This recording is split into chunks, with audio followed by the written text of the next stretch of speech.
আন্তর্জাতিক জালিয়াত চক্রের খপ্পরে বাংলাদেশ।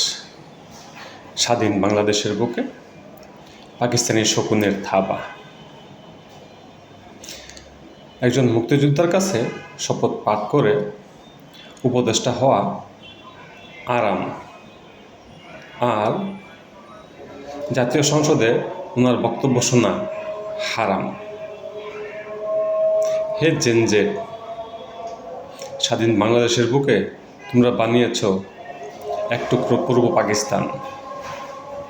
এটাও মেটিকুলাস ডিজাইন। তোমরা বুঝে করো না বুঝে করো, সংসদে কিন্তু মানবতা বিরোধী অপরাধ, রাজাকার, যারা আবার যাবজ্জীবন সাজাপ্রাপ্ত। এর দায় তোমাদেরকে নিতে হবে এবং এই রাজাকারের সন্তান এবং রাজাকারের নাতিপুতিদের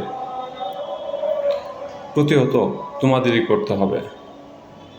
যদি তোমরা না করো, তোমাদেরকে বলবো, হে জেনজেট, তুমি এখনও নাদান, তুমি এখনও বড়ই নাদান, তুমি এখনও বোকার রাজ্যে বাস করছো।